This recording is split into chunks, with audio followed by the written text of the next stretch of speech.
Uh, Welcome everyone on behalf of VIPCA Chartered Accountant Study Circle.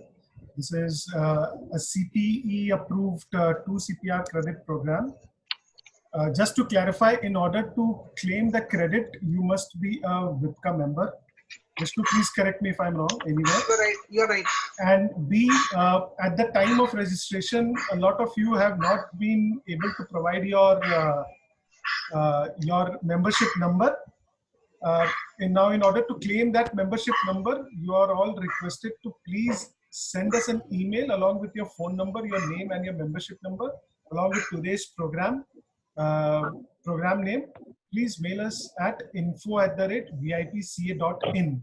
That's one thing. Second, our viewers who are watching us live on Facebook, they won't be eligible for CPR credit. To claim CPR credit, you need to pre-register via Zoom. I think for that, I will hand over the proceeding to our president, Debasish Mitra. Thank you, Rahul. Good afternoon, everybody. Study Circle EIRC. Myself, welcome all the participants. We have today none other than our own member, our Central Circuit member, India, Ranjit Agarwal. Very dynamic, very inspiring. See Ranjit Agarwal. He has delivered on the topic Code of Ethics earlier also, and these Code of Ethics were supposed to be applicable from 1st of April 2020. This COVID pandemic, I think the date has been set to 1st of July 2020. This Code of Ethics is very important. The basic principle of this Code of Ethics is basically the objectability, professional knowledge, confidentiality, and integrity by the chartered accountants. And I think in the coming days, this topic is going to be a very important topic, and for which we have Ranjit Agarwal ji. Now I hand over the, I welcome CA Ranjit Agarwal ji also, and he does not need any introduction, but now for the sake of chair, I now hand over the proceedings to CA Vishnu Kumar Tulsian, Chairman of the committee, to welcome CA Ranjit Kumar Agarwal and also to introduce him formally. Thank you. Thank you, Mr. President. I welcome all the audience on the Zoom for the VCM. Friends, we together we just decided that for the purpose of Code of Ethics, which is very mandatory nowadays and we must follow, then we just decided whom we should call. And we just reminded the name none other than Ranjit Agarwal ji. He has served the ERC chairmanship and he also the CCM in present. He has been instrumental towards implementation of UDIN, which has really helped us as a chartered accountant to rise high. And we also invited our Central Council member Debasish Mitra ji, who will be joining a little later. And by that time, and I also request Ashok Agarwal ji, he's in a Zoom meeting, to please take charge of the total session as a coordinator, as a mentor, who has been our past president and is very dynamic past president in our group. And now I request Ashok Agarwal ji to please take up charge of this coordination of this meeting. I invite Ashok Agarwal ji to please come forward and take charge of it. Ashok, Thank you, Vishnu. Thank you, Vishnu. Friends, today's this Zoom meeting, as my predecessor told you, is on the subject Code of Ethics and Accounting Standard. Friends, as you know, you are aware that ICICI Code of Ethics 2009 was aligned with the International Ethics Standard Board for Accountants Code of Ethics 2005 for the first time in 2009. Thereafter, since 2009, manifold changes have taken place from the domestic point of view. A professional accountant is required to comply with some fundamental principles like integrity, objectivity, confidentiality, professional competence, and due care and professional behaviors. To comply with these principles, there are a number of threats to the profession as well as safeguards also.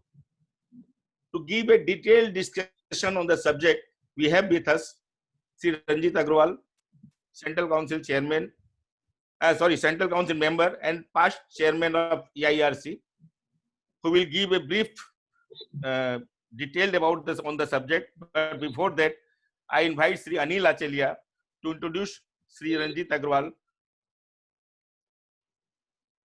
Anil. Agarwal is a practicing chartered accountant having more than 20 years of experience. He is also a qualified company secretary and DISA from ICAI. He was the chairman of EIRC ICAI for the year 2013-14 and got the best regional award during his tenure. He was also elected as to the 23rd Central Council of the Institute of Chartered Accountants of India for the term 2016 to 2019 and re-elected for the term 2019 to 2021. Professional Development Committee of ICAI implemented bank branch audit software last year under his chairmanship. Mr. Ranjit also conceptualized and implemented UDIN as chairman of PDC, a landmark reform of ICAI. He is presently convener of group constituted to implement UDIN concept in all SAARC countries. As chairman of Ethical Standard Board of ICAI in 2019, he played an important role in revising the Code of Ethics after a gap of 10 years. He is currently convener of UDIN Directorate of ICAI. He is also chairman of Capital Market and Investor Protection Committee of ICAI. He is also chairman of Tax Audit Quality Review Board of ICAI. I welcome CA Ranjit Agarwal ji.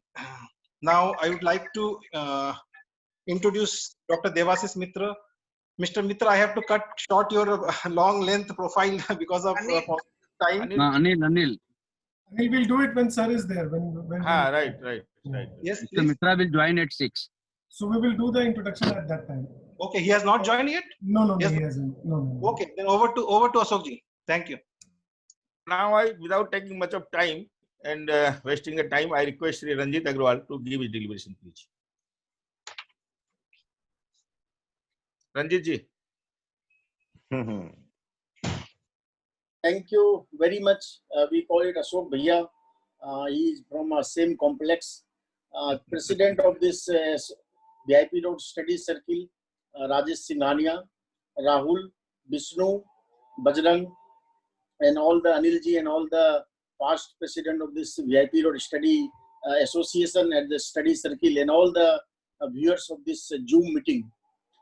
Code of Ethics, Accounting Standard, Auditing Standard is the subject which we very important to know, but very few sessions are organized because of this various complexity. But Institute decided that the member must know the Code of Ethics, Accounting and Auditing Standard. That's why last year 2 hours CP hour were made mandatory so that our fraternity must know.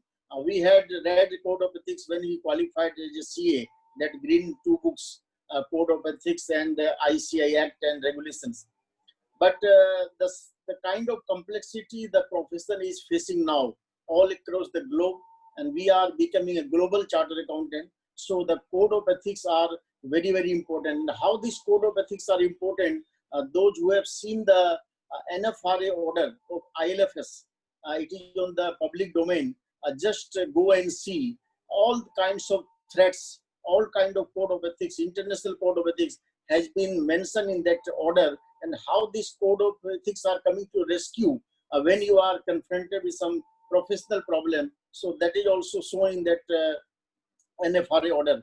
So we will discuss in this meeting 40-45 minutes what are the fundamental principles, what are the new changes in Code of Ethics coming from July to 2020, and how we can mitigate various kinds of threats, and what are the new types of professional opportunity in this Code of Ethics also that we will discuss in next 40 minutes. Let me start with the PPT.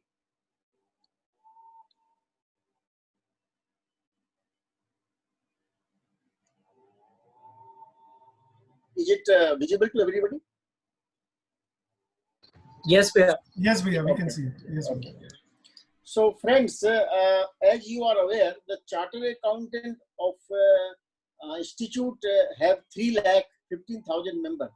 And all these 3,15,000 members has to mandatorily comply the various CA Act regulations, accounting, auditing standards, guidance note, technical guide, various council decision and code of ethics. Now, code of ethics is the council guideline, and how this code of ethics was started. Although our members are code of ethics cannot be formulated and cannot be written in black and white, but since the ages of Ramayana and Mahabharata, people are following the ethics in the professional life, business life, and personal life.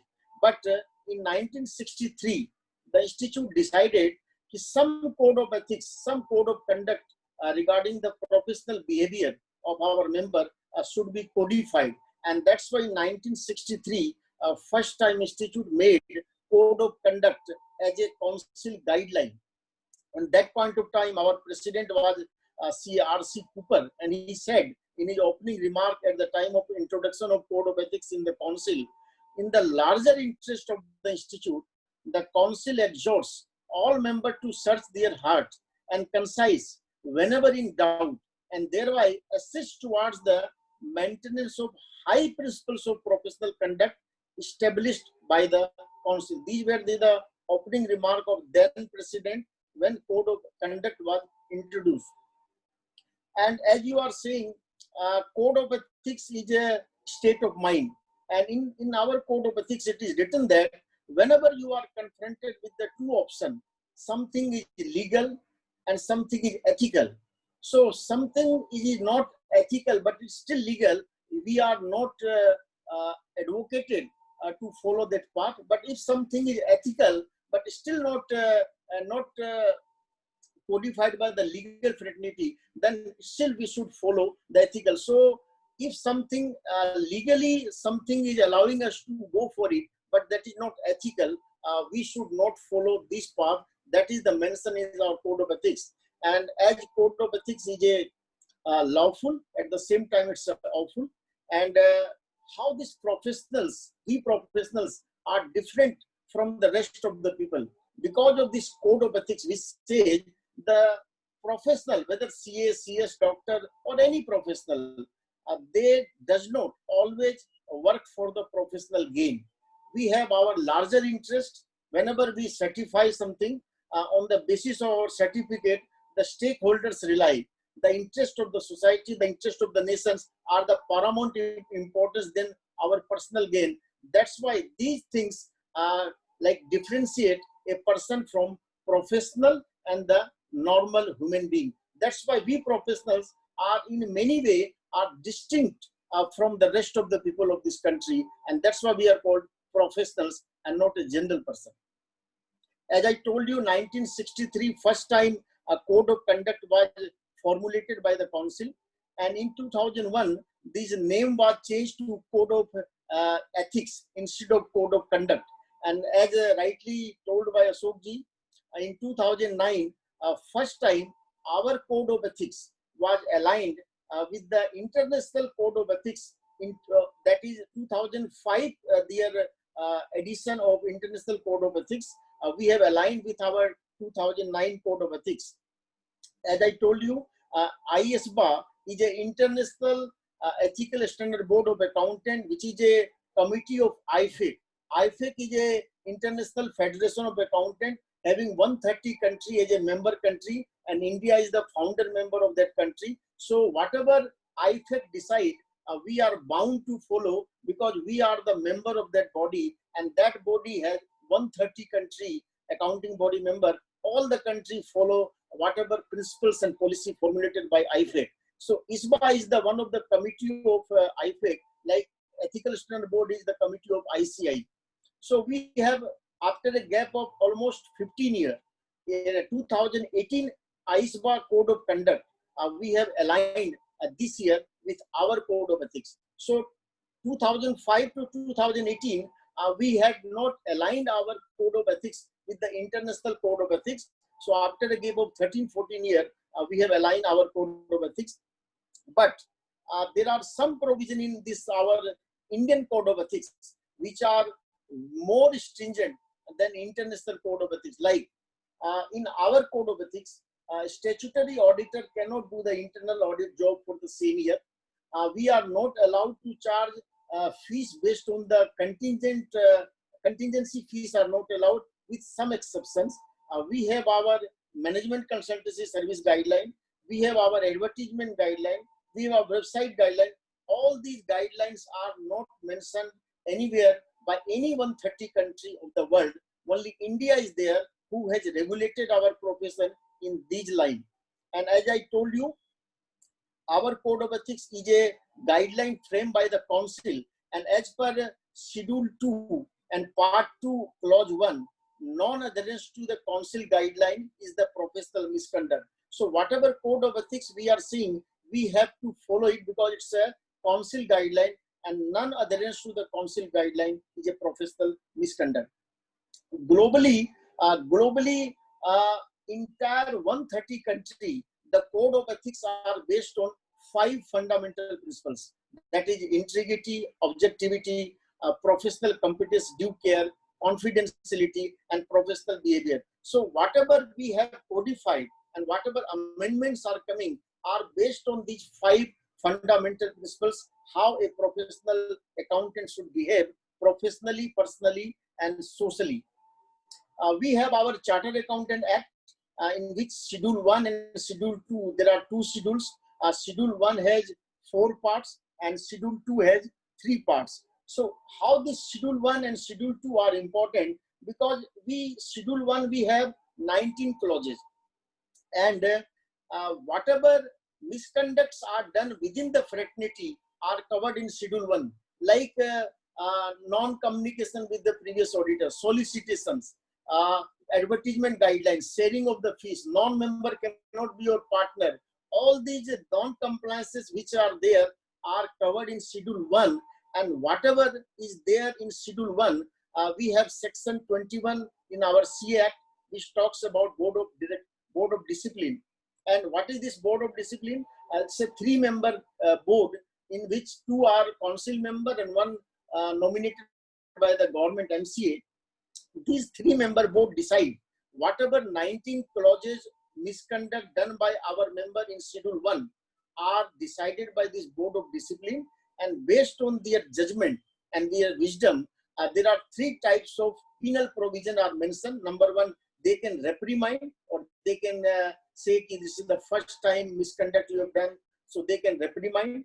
They can remove you from a register of member for maximum 3 months, from 1 day to 3 months, depending on the wisdom of the BOD, and monetary penalty of maximum rupees 1 lakh. So either one or all 3 together, based on the wisdom of this BOD 3-member bench, decide the professional misconduct done by our member within the fraternity as per Schedule 1.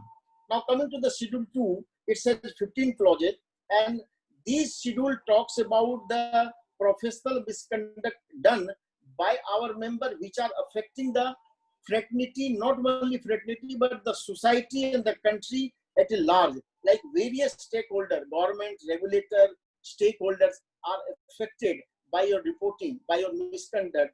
Then these misconducts are covered in Schedule 2. Like you are grossly negligent while doing your duty. You have not done your duty professionally, or you have not reported the material departure in your audit report, or you have given a very false information while doing the audit. So all these auditing aspects which you are reporting are affecting the stakeholder at large. That's why it's a grave misconduct compared to Schedule 1, and that's why they are the part of Schedule 2. And this Schedule 2 had Section 20 we prescribe a disciplinary committee, which has the larger bench than Schedule 1. It's a 5-member body where 3 are the council member and 2 nominated by the government of India. So this 5-member bench, which is larger than the Schedule 1 bench, decide the professional misconduct done by our member, and based on the wisdom, they have the again three types of penal provision. They can reprimand, they can permanently remove the member from our register of member, and maximum monetary penalty of 5 lakhs rupees. So either one or all three together based on the wisdom of this disciplinary committee. So there are the fundamental difference between Schedule 1 and Schedule 2. And mind you, whatever code of ethics, code of conduct we are talking are based on these 34 clauses, 19 clauses in Schedule 1 and 15 clauses in Schedule 2. All these 34 clauses are dealt by in a documentary form in code of ethics. We will discuss what is this code of ethics are affecting we as a professional. There are 5 kinds of threats are mentioned in our code of ethics, which talks about self-interest threat, self-review threat, advocacy threat, familiarity threat, and intimidation threat. So what is this self-interest threat? Like in a tender document, suppose you have quoted a fees which you yourself are aware you are not able to do justice while complying the various accounting and auditing standard of the ICI while discharging that assignment for which you have quoted that low fees. So in that aspects, if you are quoting the low fees, then it's a self-interest threat. You have a close relationship with your auditing client in which you and the client's family are going holiday together. They are sharing a good relationship, close relationship. So this is also a self-interest threat. You have purchased a joint property with your audit client, for which you are also an auditor and you are the partner in a property with your client. So this is also an example of self-interest threat. You have given a loan or you have taken a loan from your audit client. So these are some of the examples of self-interest threat. We will discuss all these 5 threats, and there are the various mechanisms how this threat can be reduced or can be eliminated, or it can be reduced to acceptable level. Then there are self-review threat. Like you have developed some software to your audit client, and the reports generated from those software, you are yourself auditing that paper. So this is the case of self-review threat. So you cannot develop the system of your client, and you also at the same time cannot do the audit from the reports generated by the same system. So these are the example of self-review threat. Then advocacy threat, like some provision or a sections or a clauses of any income tax or GST or any statute are affecting your client, and you are advocating these clauses with the government to remove these clauses, remove this section. So if you are doing in your capacity as an auditor or a CA for the removal of those sections, then it is a case of advocacy threat.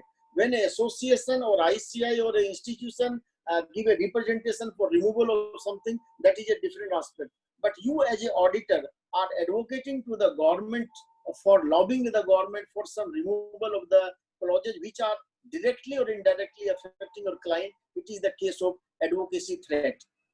Then there is a familiarity threat, like your spouse is a director or in a senior position or in influential position in a company, and you want to do the audit of the same company, then this is the case of familiarity threat.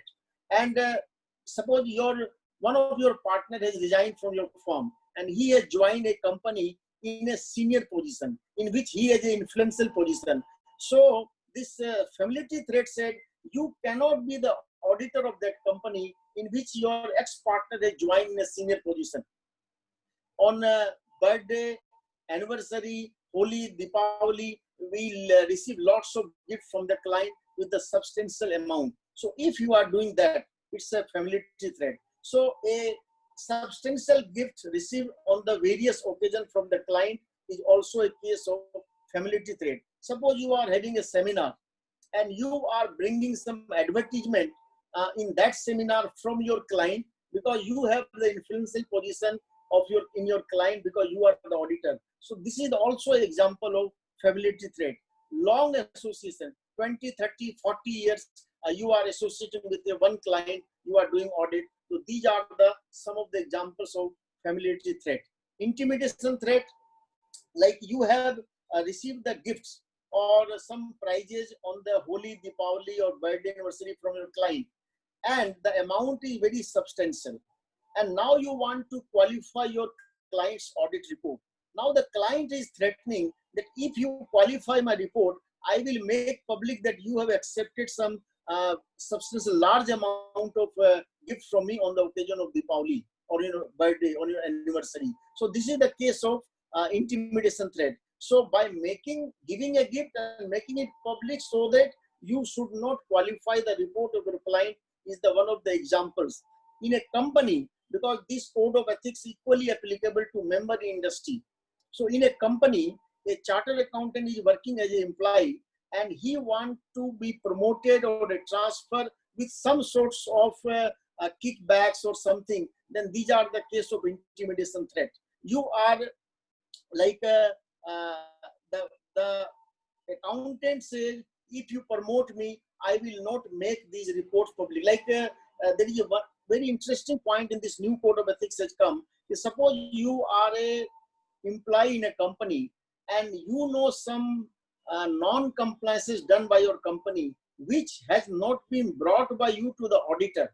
An auditor has given the report without being aware of these non-compliances which the auditor should know. And that employee chartered accountant was aware of those non-compliances.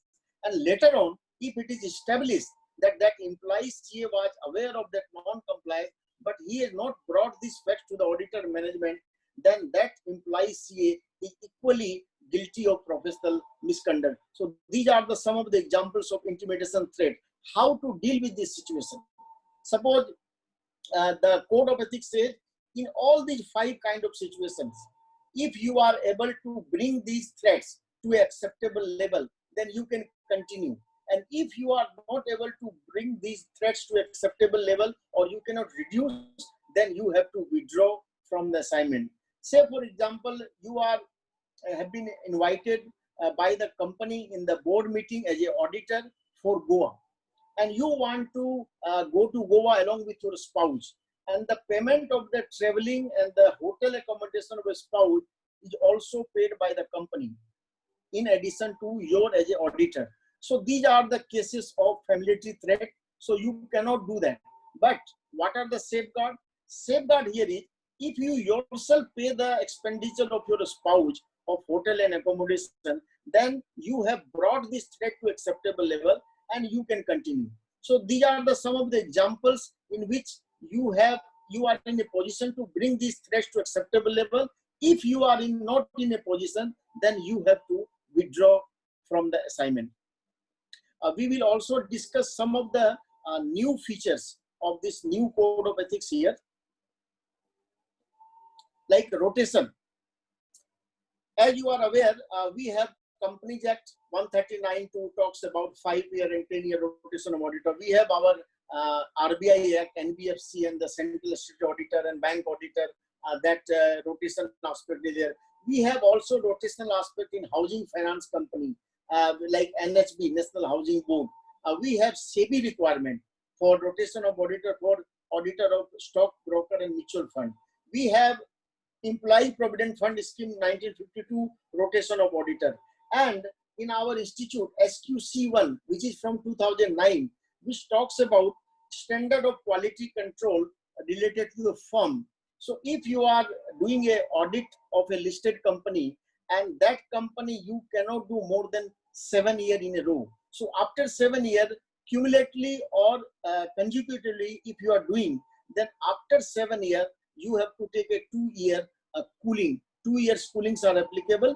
After 2 years, you can again join. So that does not mean that you have to withdraw from that company, you have to resign. So there are the way forward in this SQC1. So say 7 years you are doing as an auditor, as an ex-partner. Now from 8th year, you cannot be an audit partner, engagement partner of that company. Your another partner can join. Your another partner can be the engagement partner, auditor partner from 8th year onwards. And after 2 years, again, you can come back. So these are the ways which has been prescribed in SQC1, which are already from 2009. So 7+2 concept is there. This is not applicable to proprietorship concern. So in the case of listed company, the firms cannot do more than 7 years in a row. 2 years cooling is mandatory, but not applicable for individual and proprietorship concern. So these are some of the examples of rotation. In our guidance note on independence of auditor 2009, it has been mentioned also that if your appointment as a statutory auditor has been done by the CAG, RBI or any government authority, then after demitting the auditorship of that company, you cannot do 1 year any work of that company after demitting as a statutory auditor for 1 year. So 1 year cooling is there if you are a statutory auditor of any government appointed company. Second year onwards, second year only 1 year, you cannot do any work of that company. Third year onwards, you can do. But the vice versa is possible. Like you are doing an internal audit or management consultancy company of a X company, and the second year you have been appointed as a statutory auditor, that you can very well do. So from statutory auditor to non-audit function, 1 year not allowed, but from non-audit function to statutory auditor is equally allowed. These code of ethics are coming from 1st of July. 3 types of volumes are already there in the public domain. You can go. Now we will discuss some of the 2-3 important aspects of this new code of ethics. A new concept, administrative service, we have mentioned in our code of ethics. As you are aware, while doing the audit of a company, you can do the taxation, filing, return, and all these things of the same client you can do. But that was not expressly mentioned anywhere. First time in our code of ethics, we have expressly mentioned that if you are an auditor of a company and any small clerical work which are assisting your client with routine or mechanical work in the normal course of operation, then those kind of works you can also do in addition to being the auditor of that company. Like you can file the GST return, income tax return, ROC return, TDS return, all these kinds of return you can file with the consent of the client, because these kinds of returns are not any professional opinions or professional judgment is not required. These are collecting the historical data which has already been audited. So this administrative service concept we have expressly mentioned in code of ethics, which will help our various large number of SMP clients, because there might be a situation the client cannot hire the 2 person for the small work. So these kind of work you are allowed to work for the same client. Taxation service, everything is same, but one new concept has come, a new concept of public interest entity. It's literally a listed company in which if you are an auditor, then you cannot do the valuation work of the same client. And there is one more concept has come. If you are an auditor of a company and if any litigated item is there where amount is very substantial, then you cannot represent your client in that litigated item to the various authority, but that authority has to be beyond court, till court, like this commissioner appeal and all these things you can do, but NCLT and beyond court, High Court, Supreme Court, although it is not allowed right now also, but you cannot do in the litigated item where amount is substantial of the same client. This is the new concept of new code of ethics, but this is applicable to public interest entity, not to all. Then fees, although again new concept has come, like if in the last 2 consecutive years, if your one client fees is more than 15% of the total fees received by your firm, then in that case you have to disclose this aspect to the management or those charged with the governance. So meaning thereby, if your total fees is 20 lakhs and if the 15% of 20 lakhs you are getting from one single client, then that aspect you have to mention to that client that your fees is that much of percentage of my total fees if it is exceeding 15% from single client. But since this provision is debated now and we are in the consideration of revision, maybe for public interest entity it may be 15%, for others it may be 40%. So some amendments may come in this only aspect, but right now it is a 15%, and for 5 lakhs rupees audit fees from the government company, PSU, FI, all are exempted. In those kind of cases, this 15% clause is not applicable. Public interest entity, a new concept has come. It's basically a listed entity or any entity as defined by the legislation where large number of shareholders and others are there. So this is the one. No CLA. Again, it is applicable only public interest entity initially, but what is this NOCLAR? We have already SA 250, which talks about laws and regulation in audit of financial statements. But now this NOCLAR is one step beyond SA 250, which talks about in course of audit, if you come across any non-compliance of the other laws and regulations for which your scope of audit is not there, or for which in engagement letter it is not mentioned, but still, if you come across the non-compliance of those laws also, then you have to bring this to the notice of the management. And what are the examples of this non-compliance of other laws, like environmental flaws, fraud, bribery or corruption, money laundering, insider trading, terrorist financing? All these are the examples given in this code of ethics. So if you come across these kind of non-compliance, although it is not, maybe not be in your scope of the audit, but still you have to bring these facts to the various stakeholders' knowledge. So this is the NOCLAR, non-compliance with laws and regulation. This is applicable initially for listed company, and gradually it will be applicable to the rest of the entity. A new concept also come in this new code of ethics, breachage of code. So in this code of ethics, if first time you have noticed that some non-compliance has happened, and if you are in a position to reduce the threat, reduce this non-compliance to that acceptable level, then the code permits you to rectify your mistakes first time, so that subsequently you should not continue on those kinds of mistakes henceforth. Documentation, again, we are very weak in documentation as far as audit is concerned. When we talk about the big firm and the SMP like yours and mine, we are lacking here, because 80% of the audit we do, but we do only 20% of documentation, whereas the rest of the firm do 20% audit even, but they do 80% of documentation, because documentations are playing a big role in the days to come. So that's why in this new code of ethics, already KYC, know your client, from 1st January 17 already notified by the ICI, while doing an audit of any entity, your first working paper should be know your client. What are the contact number, details, whereabouts of your client? That should be recorded in your audit file.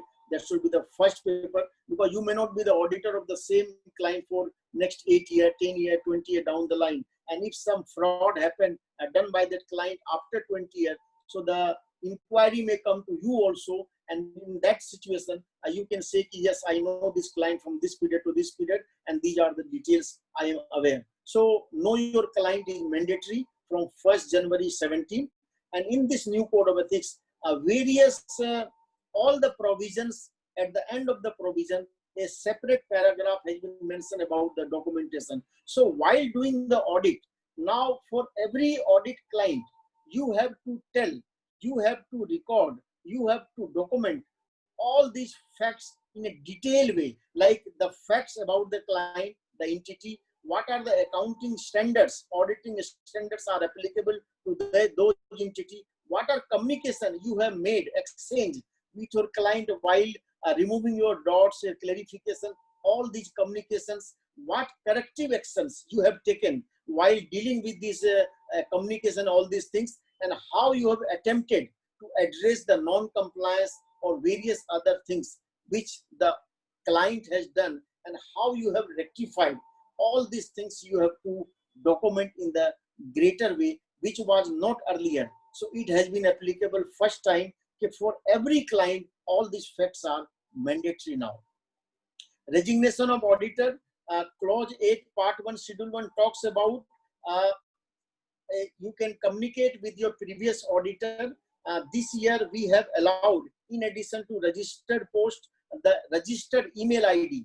When you are communicating with your previous auditor through registered email ID or official email ID, and that previous auditor is responding to that email ID, then the communication will be considered complete as per clause 8. So communication with the previous auditor now can also be done in addition to register code through email ID. Through UDIN portal, we have also been mandated to frame a policy and guideline how a CA can communicate with the previous auditor through UDIN portal itself. So to save time and to some more authentic way. So we are working on it. New guideline in this regard will come. Right now, registered post, physical deliberation, and email. These are the three modes of communication with the previous auditor. Now, because of the various resignation happening across the country, one reason or other, a new paragraph has been added in our clause 8, part 1, schedule 1, which talks about when you have resigned from a company and when the incoming auditor has communicated with you, and in that communication, if he wants from you what are the non-compliances are there in that company, and if you are a retiring auditor are aware of those non-compliances, then it is your duty. You have to provide the information diligently to the incoming auditor. It's a mandatory, because they talk about shall. The retiring auditor shall provide the information to the incoming auditor diligently. So if you are aware of some non-compliance and you have resigned, then if the incoming auditor asks you, then you have to give this information to the incoming auditor. This is the new provision in this new code of ethics. Advertisement guideline, when this 2009 code of ethics was drafted, at that point of time, social media was not so active. So after a gap of since 10-12 years, we have redrafted this code of ethics. So we have also made some advertisement guideline more liberal compared to the 2009 guideline. So now whatever particulars as per advertisement guideline in the font size of 14 are allowed to you are equally applicable to the social media also. So whatever you can provide information in your website and other things, that is equally applicable on various social media. So that is permissible, number one. Number two, you can also have your YouTube channel. Now, YouTube channel you can create and you can disseminate various professional knowledge to the stakeholder at large. But the YouTube channel cannot be in the name of the firm. It has to be in the name of your personal name, number one. And the link of your YouTube channel, you cannot advertise in the social media and allow members or invite members to come and visit my YouTube channel. That is not permissible, because that is we have push and pull mode of advertisement. So this push mode of advertisement is not allowed. If somebody at his own are coming and seeing your YouTube channel, that is okay. But you cannot invite you to come and see my YouTube channel. That is number one. Social media aggregator, like we have directory guidelines like Just Dial, Urban Clap, and all these things where plumber and this electrician and so many all people are listed. So you are not allowed to list as a chartered accountant in those kind of social media aggregator. But there is a like directory guideline in which in digital mode or physical mode you can enlist your name in that various directory. That is not prohibited, but that there are some criteria, some riders. It has to be in the city-wise. Prominence cannot be given to one person by paying some extra money or some board related. All these things, guidelines are there. You can give your name, but it has to be generally applicable to all.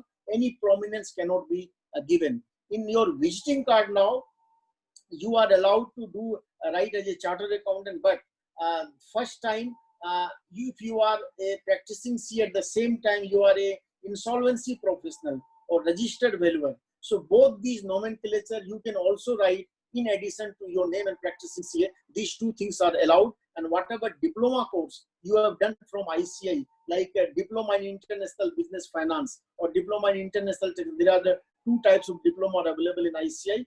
DISA is there, you can mention. But whatever certificate course you are doing, that are not allowed to be mentioned in your visiting card or stationery as such. If you want to sponsor any CSR event, you can do so, but not in your firm name, in your individual name. And in that also, the logo of the institute, whether the emblem or this CA tick mark are not allowed to be mentioned. Like suppose you want to sponsor one dustbin or anything as a CSR. So in that logo and anything, you can write your name with the CA prefix. That is allowed. one or two important points in this regard also I would like to mention. Like we have a concept of corporate form of practice. Now this corporate form of practice is a company. Right now you can be a director in any company as a independent director or director simpliciter. You cannot be a whole-time or managing director of a company. In this corporate form of practice, the institute has allowed you to form a company in which the firm name will be given by the institute as per regulation 190 of the CA regulation, which is applicable on your firm name in your firm's and proprietorship name. On the same line, the name will be given. The object clause of that company have only one object: to deal with the management consultancy service as per section 224 of the CA Act. There are 27 types of services you can do as a management consultancy service in that company, and with the object clause and with the name approval, and all the director of that company has to be practicing chartered accountant. It may be from your firm or any other firm, but all the CA has to be practicing CA. They can become the director, and the shareholder, all the directors and their relatives can be the shareholder of that company. On the completion of these four formalities, you can enlist your name in the MCA, and you can be a managing director, whole-time director of the same company. And in your visiting card everywhere, you can also mention partner of XYZ or director or managing director of XYZ Private Limited. This company can do only a management consultancy service, of course, not of the same entity. You are an auditor of the different entity, but simultaneously you can grow your practice by forming a management consultancy company, and you can do the valuation services, you can do the insolvency services, you can do the forensic work, you can do whatever you want in that management consultancy service as per section 224 of the CA. So this is number one. Tender guideline I am not mentioning because 2016 we have come where any statutory tender, the work which are only permitted for only CA, and if you are responding to those tender, the minimum fee should be there, otherwise you cannot respond. If those tender which can be also done by other professionals in addition to CA, then minimum fees criteria is not required. So in those kind of tenders, if the minimum fees is not there, and this year we have changed the definition of minimum fees also. The minimum fees to be put by the tenderee has to be commensurate with the size, volume, manpower requirement, all these things, because many tenders we have seen the government departments are quoting ₹1, ₹5, ₹10 because they are just complying the tender guideline. They are not doing any service. So we have changed this definition. So based on this tender guideline, the minimum fees has to be there before you respond to those tenders. If minimum fees is not there, you are not permitted to respond to those. Already 12 disciplinary proceedings are going on because of non-compliance of this tender guideline. And the last point, multidisciplinary partnership. Because of the various complexity of this profession we are having, valuation has come, insolvency has come, forensic has come, Ind AS has come, and so many other traditional practices there. So it is the time need of the hour. We should have a multidisciplinary partnership. But in 2006 itself, in our regulation, we have amended and we have put in our act itself, a chartered accountant can do the partnership with 6 other professionals: cost accountant, company secretary, advocate, architect, engineer. All these 6 type of professionals names are there in 2006 itself. So our act permits to do the partnership with these 6 kind of professionals as per regulations 53 and B of the CA Act. But since these 6 other professionals are not amending their guideline and they are not notifying, that's why notification in this regard is not coming. That's why as on today it is not permitted. But our act has enabling provision. Others act are not in that line. So these things are not coming into the ground level. This is the unfortunate part, but we are of the vocally supporting that multidisciplinary partnership is the need of the hour. And the last point is that other misconduct. So even if your code of ethics says professional misconduct, Schedule 1, Schedule 2 talks about the various other parameters of 34 clauses. But there are many situations in this code of ethics which says even if you are doing some personal or a personal things in nature, like if you are forging the will of your relative, or if you are doing something which are not expected you as a professional, then these kind of misconduct are also covered as per section 22 of the, which is called other misconduct. And if you are doing that, it is a case of professional misconduct and disciplinary proceeding can be started. Suppose you are in a social media, you are not following the lockdown guideline issued by the Ministry of Home Affairs, or you are not responding or behaving properly, which is expected from you as a professional on the various social gathering, social media, or in personal and private life.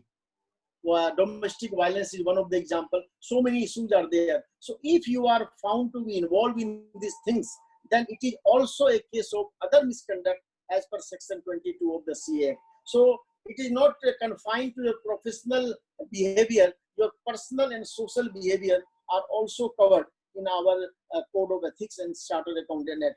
So these are the some of the examples of a new Code of Ethics and the current Code of Ethics. Of course, some of the provisions will be applicable from 1st July 2020, and the rest, whatever code is there, it is still there, and that's why the time is there.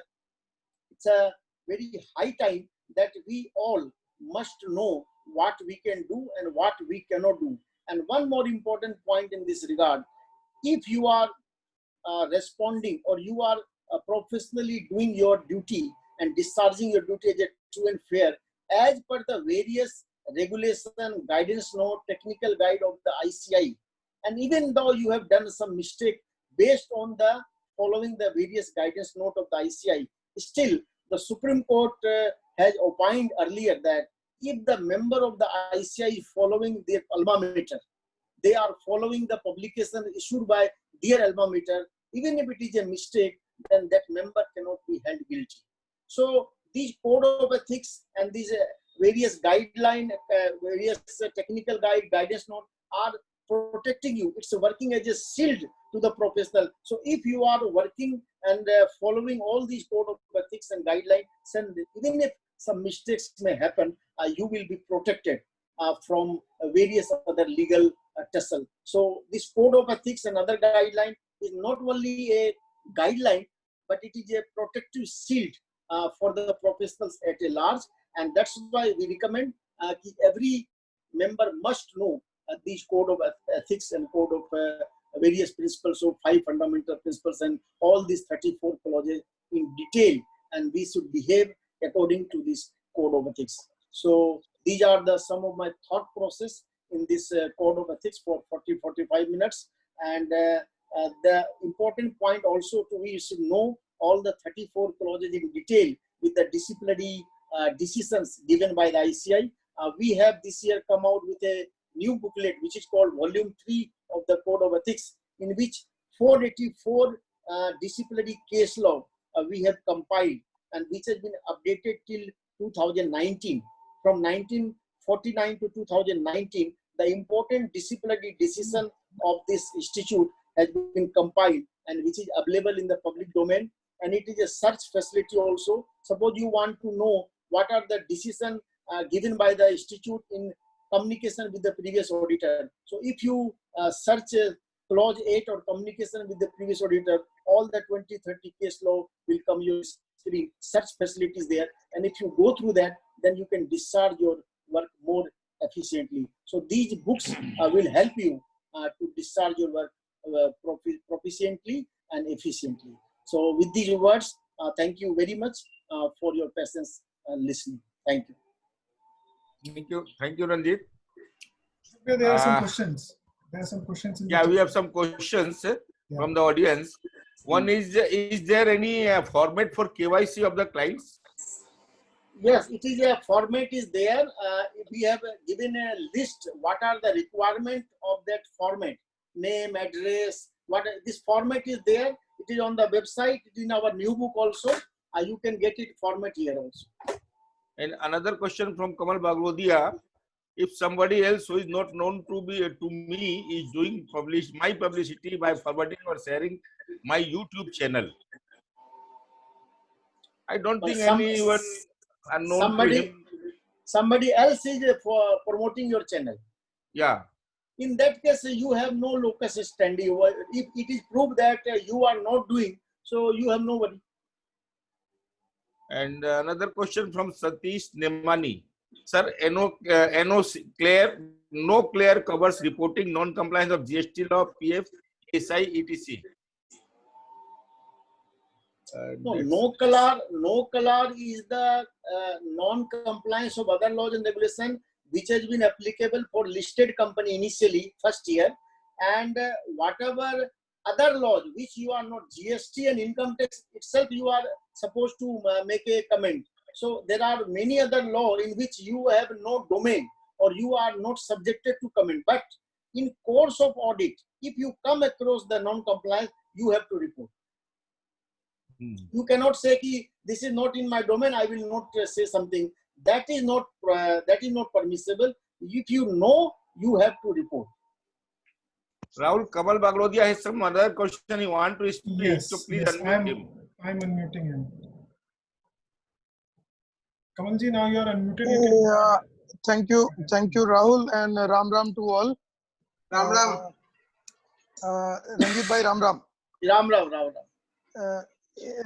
One question that you talked about, that private limited company which we can form, that is the management consultancy service company, by taking the approval from the ICAI, and we the partners of the firm can also be the director of that company. Just I want to ask you that whatever be the revenue which will be generated in the company, can we share that revenue by way of any director remuneration or any other mode? Means that just I want to ask. That is permissible. That is permissible. Otherwise, why will you form the company? That means we can take the partnership remuneration from our partnership firm, and the remuneration director remuneration from that corporate firm. Yes. Okay. Thank you very much. Welcome, Dr. Saab. Welcome. Dr. Debasish Mitra has joined. Video to the Unmute yourself. Okay, I'm unmuted. Yes. Now you are. I was speaking, Ranjit, that I have heard him speak for the last 10 or 15 minutes, and for me also it was an education. Recently, Ranjit has done a lot of work last year when he was the chairman of Ethical Standards Board. A lot of things that you see now is because of the hard effort that Ranjit had put in last year.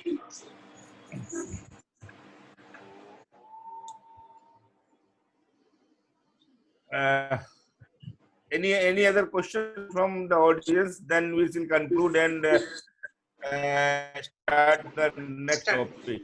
Yes, we should now hand over to Dr. Mitra. Just 1 minute. What about the memento to the speakers? Forget them. Sir, this is the memento, sir. This is memento. This one. Just one quick announcement. People are typing their membership number in the chat box. This will not help. Like I mentioned, and I've also typed it on chat. Please email me at info@vipca.in. I have already received emails from quite a few of you. The rest, please don't type your membership number here. Please email us there. Thank you. Please. So, sir, with the due respect to our senior council member, I am taking the lead, sir. So you please continue, please. Yes, please. Thank you, Ranjit. Thank you very much. Ranjit sir is there in the other channel. You can see him. Yeah. Okay. Friends. Now I request Vishnu. Introduction. Friends, now with us we have Dr. Debasish Mitra. Friends, in normal practice, we as a practitioners issue various opinions to the clients. We also use the work of other auditors. We issue the CARO report. We use the SOS engagements, and all these things. The Institute of Chartered Accountants of India has set up the Auditor and SLS Standard Board of India, and under which lot of standards have been issued, such as SA 200, 201, 210, and Quality Control Chart also. And for this, I am very much thankful to Debasish Mitra ji. When I contacted them, he was very much pleased to have some time out of his busy schedules. And so for that, we are very much engaged, very much thankful to you. And now hand over the proceeding to our past president, none other than Ashok Agarwal ji, to take the charge of the further engagement. Thank you, Vishnu. Now I request Anil Achalia to please give a brief introduction of the speaker, please.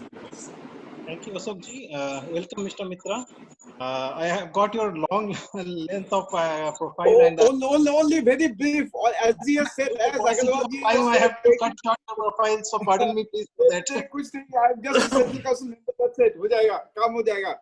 Yeah. You see, Anil ji, you need not introduce me. I think most people, they know me here. I'm a council member, and Yeah. you see, I would like to come straight to the point. So you see, thank you very much for Anil ji for having at least read my profile. Thank you very much, Vishnu ji. Thank you very much, Ashok ji, and to all the members of this study cycle. Great pleasure on my part to come and share my views here. I am not doing any screen sharing. I will go on speaking. Auditing standards हम लोग जब भी किए हैं, हरदम हम लोग का एक दिमाग में मेंटल ब्लॉक है कि ये चीज जो है ना थोड़ा बोरिंग है, ये चीज में it is no use doing it. इसी ये चीज जो है अभी 1/4/2014 के बाद में the auditing standards have got legal recognition. Section 143 subsection 10 में क्या है, बोल रहा है कि भाई हर एक ऑडिटर को auditing standards he must follow the auditing standards. So consequently now the auditing standards, like accounting standards, have become compulsory. If you have to, Ranjit was telling us about protective shield. Auditing standards are also protective shields for the auditors. हम लोग पहले जब audit करते थे, हम लोग सोचते थे कि ऑडिट करेंगे, उसके बाद टैक्सेशन में ज्यादा जोड़ देंगे. Audit is just one more, addition. But now audit has become a specialized function, and with audit becoming specialized function, auditing standards have come into the forefront. So you see, if we know auditing standards, you are safe in doing audit. If you don't know auditing standards and going ahead and doing audit, then it's highly risky. With this, background, and not to scare anybody, let me tell you that there are now 46 auditing standards. 46 of them are there.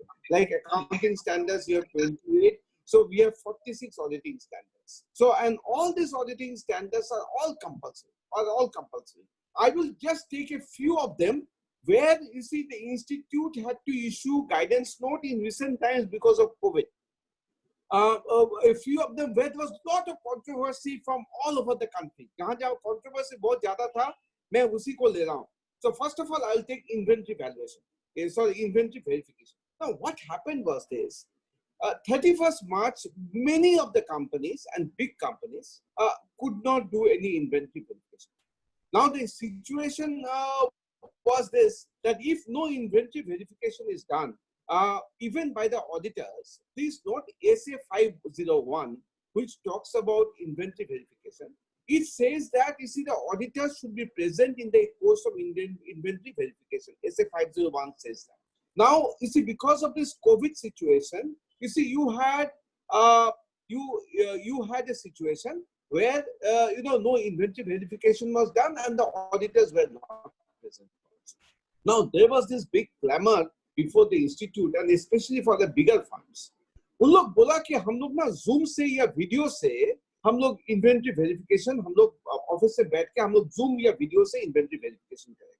So, and they said, can the institute issue a guidance saying that if I do the inventory verification by video, and if you see that is proper, and that will be a proper inventory verification in compliance with SA 501. Once this matter came up, somebody else said, जब एक आदमी वो video से inventory verification करेगा, तो उसको कैसा पता चलेगा regarding the quality of the inventory? You see, whether you see these goods that are there, the inventory stock, whether they are good or condition is bad, whether there is obsolescence or not, how will you find out even if it does by video?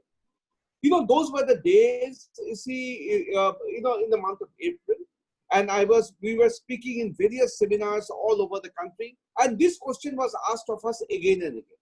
So, and then the pressure was put that, you see, the Audit and Assurance Standards Board must come out with a guidance on this. we saw the guidance that was given by the International Auditing Assurance Standards Board. And here, you see the guidance that was given, we noted that. And then we came out of a guidance, a COVID guidance, and you know, the compendium is coming out. Yesterday, we finalized the compendium of COVID guidance. So we said that, look, if you are going for an inventory verification on video, it is for the auditor to take a call whether that verification he is satisfied or he is not satisfied. Institute cannot say that just because you have gone for a verification on video, you see that verification is right. It is for the auditor to use his professional skepticism and then take a call. And we also said that if you are doing this by video, then with video you might not be able to come to a conclusion regarding the quality of the stock, quality of your inventory. So please note that the issue came before us once more. That sir, ऐसा है कि the management is refusing to do inventory verification. No inventory verification is being done. In that case, should the auditor qualify his report? That was another issue. And please note, when no inventory verification is done as on 31st March 2020, it is a scope limitation. Agar scope limitation hoga, then you see the auditor should come up and say that, look, I am not really in a position to say about the inventory value or the inventory quantity. Now, you see, in this situation, what is to be done? You see, the SA 501 says that in this situation, you do go forward or go backward. That is, 31st March ka stock hai. You see, if you have done, suppose, you see, if no inventory verification is done, then there's a separate issue, there's a scope limitation, auditor might have to qualify. Now, you might have a situation where you go in the month of May and you have done the inventory verification and you want to back calculate that till and see what was the inventory as on 31st of March. Or you have done a verification in the month of February, inventory verification, and you want to come and check what is the inventory as on 31st March. So that is called roll back and roll forward. So if you are doing roll back or roll forward, and that way you want to find out what is the inventory as on 31st of March, that is allowed. But then roll back and roll forward requires one very important precondition, that the stock records have to be very, very good. That is, the perpetual inventory has to be there. If the stock records are good, then you can think of roll back and roll forward. So please note, that is what we have carried in guidance that we had given on inventory. So those of us who are doing inventory, who could not do inventory valuation, please go for the COVID guidance that we have given on inventory SA 501. That is very, very important. The second point came about, and शायद आप लोग जो इस बार bank audit किए हैं, उन लोग के पास भी शायद this point आया कि देखिए, during the COVID situation, we are in many cases we are not in a position to sign our audit report physically. So can we do the signing digitally? The Institute Audit and Assurance Standards Board, of which I am the vice chairman now, we came out with an announcement that yes, you can sign digitally. But then some people, they said that, can I, stick my signature? That is, my signature le lunga, scan karke usme dalunga. That is not possible. What the institute has allowed is digital signature. You see, not the scanning and putting that on that. That is possible. So please note, if you are going for digital signature, many of you might have gone because of the bank audit. That is allowed. Institute has given a guidance that is very much allowed. So that is number one. Number two. Number three, let me just come to the next point. Going concern. जहाँ institute ने अपना guidance दिया, SA 570. Going concern क्या है? Suppose you see you are the auditor of a company, and the company's all the debtors that are there, they are not going to be recoverable. And that the company is not going to function normally in the foreseeable future. Please note, in the foreseeable future, if you find that the company cannot function normally, you have a going concern issue. Now, once you have a going concern issue, the auditor is expected to see that to what extent this going concern affects the way the financial statements have been drawn up. Please note, that is very, very important. Abhi, I was speaking in some seminar in Delhi, and this gentleman, he asked me that, sir, ये जो आप going concern का बोल रहे हैं कि the company must function normally within 12 months. ये 12 months from which date? So I told him that 12 months is from the date of the balance sheet or reporting date. That is, if it is 31st March 2020, your balance sheet date, the company is expected to function normally at least for 12 months from 31st of March 2020. And please note, if you find that the company is not going to function normally, then in that case, you have to write management representation, find out this standard SA 570 that is there. It also gives a lot of indicators which shows that the going concern has been eroded. For example, net worth negative, debtors unrecoverable. So, you know, those kind of indicators are there in this standard. So if you have this kind of indicators and if you feel that the going concern is affected, in that case, what you must do is, you know, you must talk to the management and see that, you see, if the going concern is not there, then the accounts have to be prepared on realization basis. You cannot prepare the accounts on actual basis in the manner in which you used to prepare. Please note, going concern determination is that of the management. Going concern determination is that of the management. And if the management says that it is there as a going concern, then the auditor can only inquire further based on, you see, his professional skepticism that he has. I use the word professional skepticism again and again because those are the two words which are very, very important when you carry out audit and when you do auditing standards. So, going concern, बहुत important.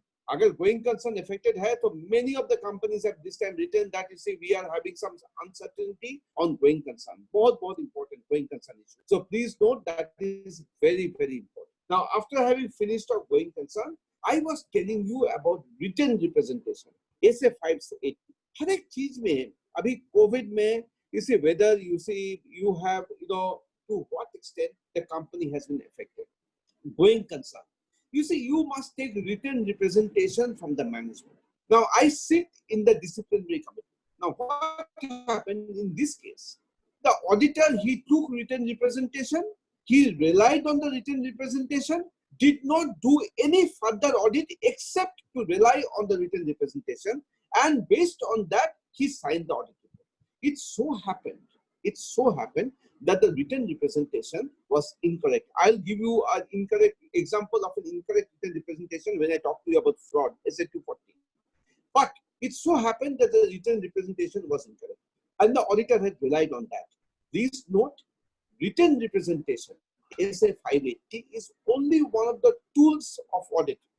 Written representation cannot, you see, you know, replace your professional skepticism, cannot replace the way you do audit. It is just one of the tools for audit, written representation. So that is very, very important. So जब आप written representation लेंगे तो दीजिए, जरूर दीजिए, और अभी तो आपको written representation बहुत ज़्यादा लेना चाहिए. But do not only rely on written representation. Do your own independent verification based on the written representation that you take. I will give you an illustration on written. I was just signing an audit report just the other day, 2 days back. Now, all written representation में दे दिया मुझे कि none of the directors are disqualified under section 164 subsection 2 as on 31st March 2020. None of the directors were disqualified. Now, this was quite a big company, and one day the head of finance of the company was telling me that, see, Mitra ji, the problem that we face is we are unable to contact the directors. So I was just thinking that if he could not contact the directors, at which point of time did he get the written representation from the director? They are not disqualified under section 164 or declaration, and on the basis of which he gave me the written representation. So my thing was very simple. I told him that in the audit report I have to write that this, you know, declarations by the directors that they are not disqualified under section 164(2) has to be noted by the board of directors. So I asked him a simple question. I said that, can you tell me the date on which these declarations that they are not disqualified as on 31st March 2020 was noted by the board. And I wrote a mail to them after having seen a management representation which said that none of the directors are disqualified under section 164. There was no reply to the mail the next day, and they were putting pressure on me. Pressure on me to sign the audit. No reply next day. The next day also there was no reply. So I phoned up, and then I said that, you see, you have not replied to my mail. Tell me on which date you have taken this in the board meeting. On which day you have noted the declaration of the directors. You know what they told me? They said that, sir, what we have is, mails from the various directors saying that we are not disqualified. These are not signed declarations. The board, unfortunately, have not, taken note of those signed declarations in the board meetings. And consequently, it's a situation. So I said that, why you in that case gave me a management representation which said that none of the directors are disqualified under section 164 subsection 2. You should not have given me. They said that, sir, what to do? This is COVID situation. All the other auditors are accepting. I said that, you see, look, you have got no declaration, no signed declaration. The board has not taken note of those signed declarations. How can I give? So what I did in my audit report, on that point, I qualified. I wrote that because of the COVID, they have not got the signed declarations, and the board has also not taken note of the declaration that none of the directors are disqualified under section 164. So please note, this is an example that I am giving you, that written representations, do not rely on them blindly. Very, very important. Do not rely on them blindly. So SA580, written representation. I am not coming to auditor's report. We have a suite of standards, SA 700, 705, 706. So we have a suite of standards on this auditor's report. SA 700 kya bolta hai? SA 700 bolta hai, it gives you the format of the auditor's report. Independent auditor's report, and it gives you the format of the auditor's report. SA 705 talks about qualifications or modification in auditor's report. 700, chota, making things very interesting. Those of us who have signed the audit report in recent times, you must have noted, you have written, we have verified the standalone financial statements of this company. The question arose, under what situation should I write standalone, and under what situation I should not write standalone? So मैं कोई seminar में बोल रहा था, तो मैं in those were pre-COVID days. Delhi में अपना some 5-star hotel में बहुत बड़ा seminar चल रहा. There were about 800, 900 people. We were very surprised that the auditing standards में इतना आदमी लोग आ गया. But at that time, there was a lot of this. So anyway, whatever it is. So somebody said that, sir, I will write standalone. We have verified the standalone financial statements. If I am a private limited company, or I am a public limited company, and I am only one company. Right? So he said that, sir, ये तो हम हद्दम करते आए हैं. Every year we do it. So why you are asking this? Please note, his answer was incorrect. You should write standalone when the company that you are auditing is part of a bigger group. That is, you see, if जहाँ CFS बनता है, consolidated financial statements जहाँ बनता है, in that case, if you are doing the audit of a subsidiary company or an associate company, then the subsidiary and associate जब आप करेंगे, वहाँ में आप लिखिए, we have carried out the audit of standalone financial statements, because that standalone word indicates that this is part of a bigger group. Standalone तब मत लिखिएगा when you have only one company, one private limited company. That is not the time when you should write standalone. Right? So see, that is very, very important. Please note, I hope that will be a takeaway from this lecture that I am giving you, that do not write standalone. You see, in those standalone, you should write when your company that you are auditing, a CFS is being prepared and is part of a bigger group. So I hope I have this. आप अगर SS 700, which carries the format of the audit report, आप अगर आगे बढ़ेंगे, आप देखेंगे वहाँ में हम लोग लिखे हैं कि we give a reasonable assurance and we do not give a guarantee that in our audit report that all frauds or misstatements could be detected by us. Please note, we do not give in our audit report, we do not give an absolute assurance. We do not give an absolute assurance, even though sometimes it is the expectation of the government that we give absolute assurance. We do not give absolute assurance. We only give a reasonable assurance, SS 700. We only give a reasonable assurance. So that is, and in that SS 700, अगर audit report आप जो sign करते हैं, अगर आप आगे बढ़ के देखेंगे, हम लोग लिखते हैं, we do not give any guarantee that the financial statements are free from misstatements. हम लोग ये word भी लिखते हैं that we do not give any guarantee that the financial statements are free from material misstatements. Please note that. That is SS 700 for you. Very, very important. Very, very important, which carries the format of the auditor's report. Format of the auditor's report. Now, I am coming to SS 705. SS 705 talks about, you see, modification. That means आपका report qualification कर सकते, qualify कर सकते. You know that there are 4 types of reports. एक तो है clean report, where you don't qualify anything. You write what you see, everything is fine. There is a qualified report. Qualified report means, you see, that you write that subject to this, the balance sheet gives a true and fair. The third, there is an adverse report, where you write that because of this, the balance sheet does not give a true and fair view. And fourth, there is a disclaimer.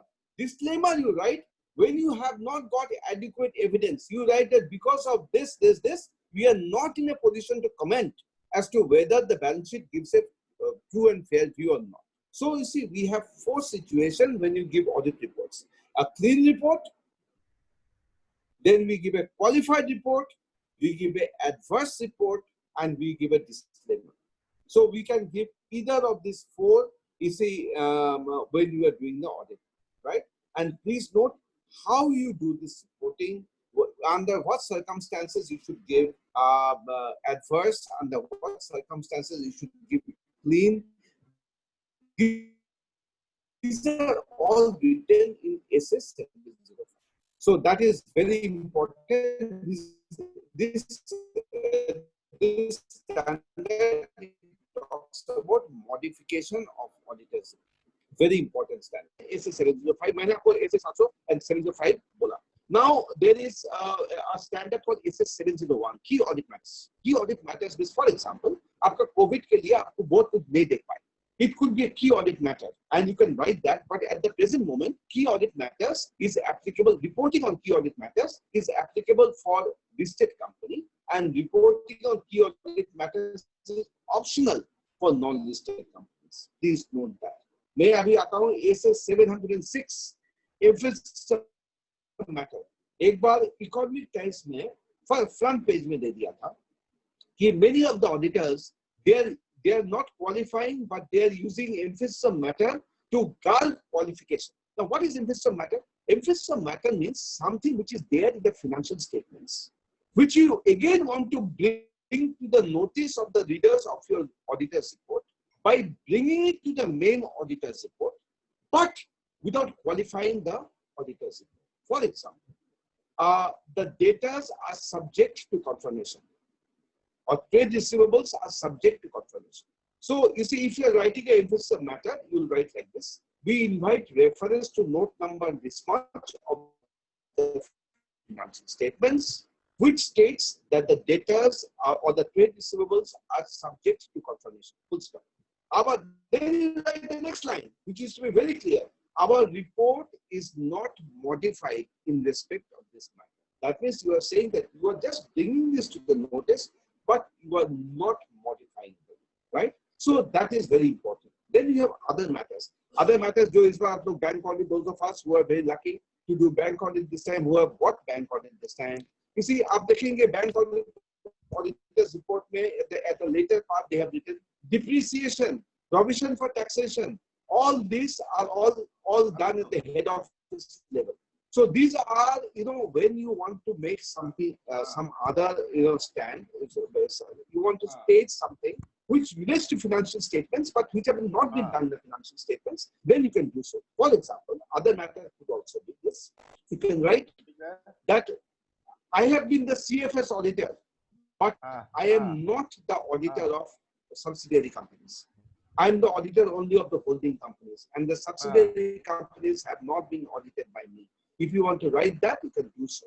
So that is called, we say other money. So I've spoken to you that the various types of, qualifications, the way the auditors report, reasonable assurance, emphasis of matter, other matter. I hope that ये तक अगर आपको समझ में आ गया, तो आपको audit report का में आपका अच्छा पकड़ होगा. And it is very important that we understand what is this, because you see, आप इसका ऊपर में अगर आपका अच्छा पकड़ है, then you see you can do the audit very, very easily. Please note that. Now I've done this SS 700, 705, 706. Now I'm coming to another standard called SA 505. But before that, मैं आपको इसे ध्यान दिलाना चाहूँगा SS 600 ग्रुप ऑडिट. हम लोग के बीच में जो भी CFS ऑडिट करता है, consolidated financial statements, ये एक स्टैंडर्ड है. SS 600 ग्रुप ऑडिट का स्टैंडर्ड है, जहां में हम लोग this only standard where you have departed from the international auditing standard. ये स्टैंडर्ड क्या बोलता है कि इसी जो ऑडिटर ऑफ होल्डिंग कंपनी है, जिसको हम लोग पेरेंट ऑडिटर बोलते हैं, इसी एंड द कंपोनेंट ऑडिटर जो auditor of subsidiary company. So the auditor of the parent company will rely on the audit report given by the component auditor in most cases, unless there is an exceptional situation. That is, the auditor of the holding company cannot go and have a look at the working papers of the auditor of the subsidiary companies, right? But you see, internationally, they have this situation where you see, when you're consolidating, the auditor of the holding company can also audit the way, in the manner in which the audit is carried out by the subsidiary companies. Please note that. That is international. India, we have not agreed. The institute has not agreed because of two things. Because see, as per the CA Act, the work of one auditor, one chartered accountant, cannot be checked by another chartered accountant. I'm not talking about peer review. Work of one chartered accountant, and then there is no provision of sharing of working papers. So once that happens, then you see, that's why we have not changed SS 600. But SEBI was very, very much insistent that ये जो holding company auditor वो blindly rely करता है on the component auditor, that is the subsidiary auditor, ये सही नहीं. मैं 2017 का बात है. At that time, along with village, consequent to that, SEBI has now issued so many guidelines that you will see. So वहाँ में बहुत जबरदस्त डिबेट चला. हम लोग डिफेंड कर रहे थे SS 600 and why we shall not allow the holding company auditors to audit the accounts of the subsidiary company, except exceptional circumstances. You see, but there are people there, you see, who were saying that this is wrong because what is there, you see, internationally should be followed. हम लोग ये भी देखा, this is off the record. Actually, the auditors of holding companies are very big firms, and the auditors of subsidiary companies are very small firms. अगर हम लोग auditor of holding companies को दे देते हैं कि subsidiary company का भी smaller firm जो है ना वो मारा जाएगा. We stood our ground in the SEBI meetings.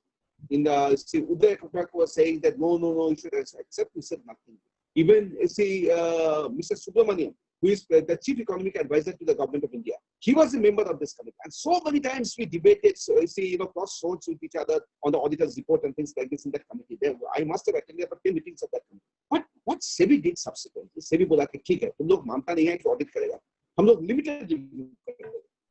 That is, the auditors of the holding company will go and do a limited review of the audit that is carried out in the subsidiary companies by the component auditors.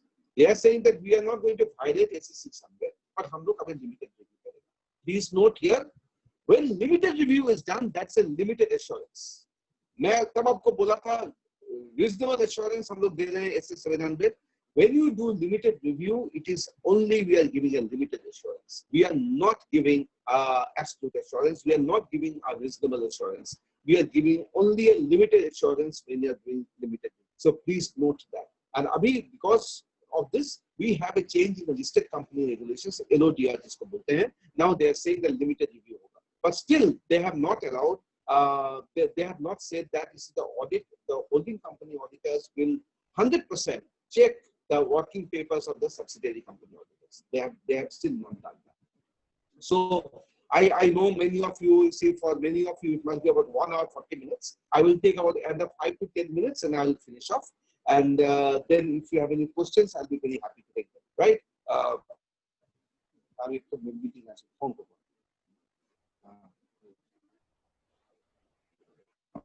So now, fraud SA2 very, very important. मैं आपको एक ये बताता हूँ. It's so important. Section 143, subsection 12, and SA 240 fraud. Now, fraud reporting has become very, very important in the listing of fraud reporting has become very, very important. आप अगर नया कारो 2020 देखें, जिसका guidance note हम लोग कल finalize किए. Yesterday we had a 4-hour marathon meeting, 4 to 5 hours, in which we discussed all the public comments, many of the public comments received on the CARO. Now, CARO 2020 says that whether ADT 4 has been submitted or not. ADT 4 ka kab hota hai? And please note now, ADT 4 has come into the center stage. What they are saying?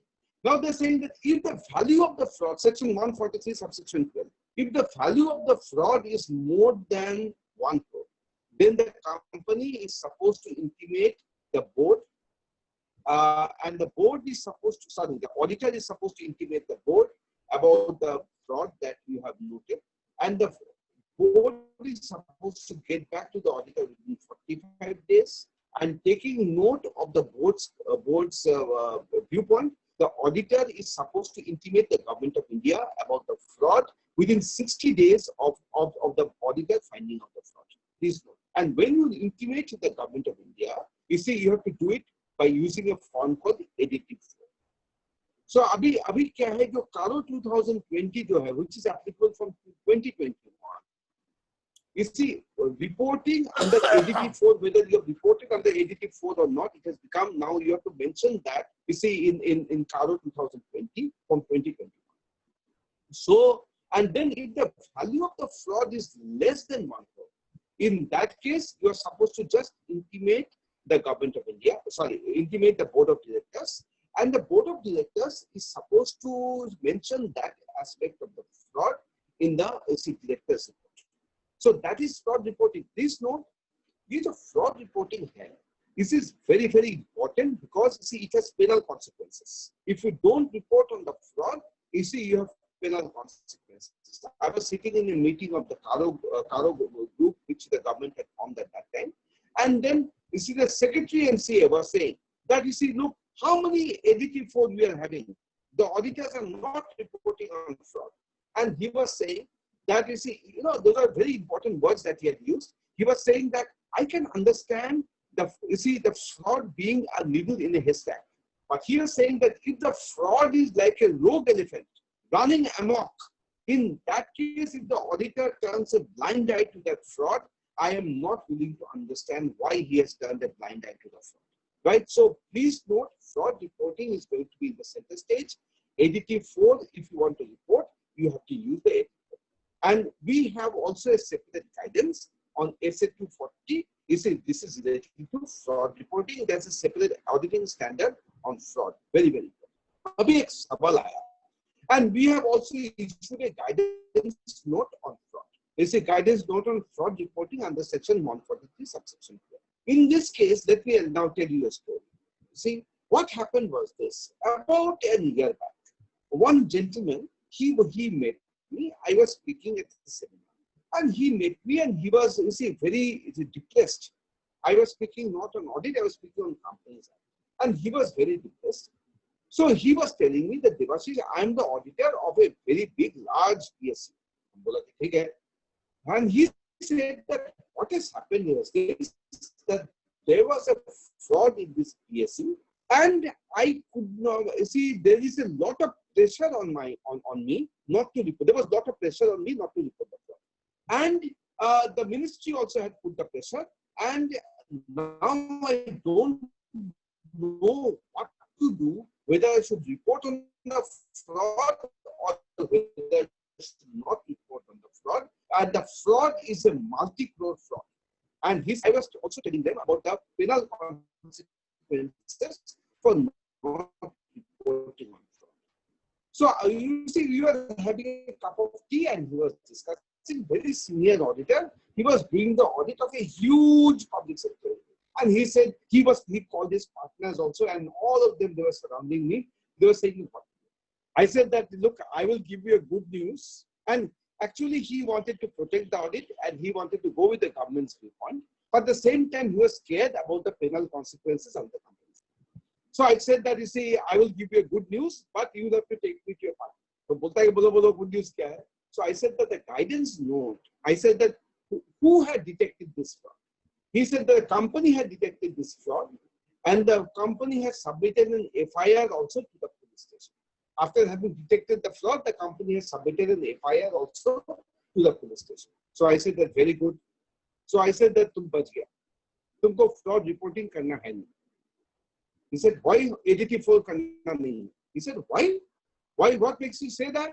I said that the guidance note that the institute had issued, it says that if the fraud has been detected by the company, in that case, you need not inform the government about the fraud in ADT4 because the company itself has taken the responsibility of informing the police, and I'm sure they must have also intimated to the others.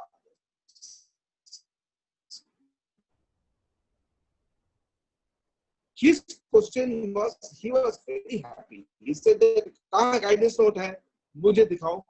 I said, the guidance note is always there. You are such a big auditor. I told him, you are not aware of this guidance note. So you see, he saw his partners, young fellow, he ran, he immediately opened the guidance note on his laptop and he saw that and he was there. Then the second question came. उसका एक partner और था, वो मुझे बोला कि देवाशीष तक की ऐसा है क्या कि तब ये फ्रॉड के ऊपर में हम लोग को कोई रिपोर्ट ही नहीं करना पड़ेगा क्या? बोले इतना इसी 10 करोड़ रुपए का फ्रॉड. बोले इतने. I said, sir, I never said that you don't have to report. I said, what you have to do is you don't have to use ADT4 and report. I said that you have to report on this fraud in the report. Whether any fraud has been, you see, whether any fraud occurred during the year. In the Caro report, you have to use, report on this fraud.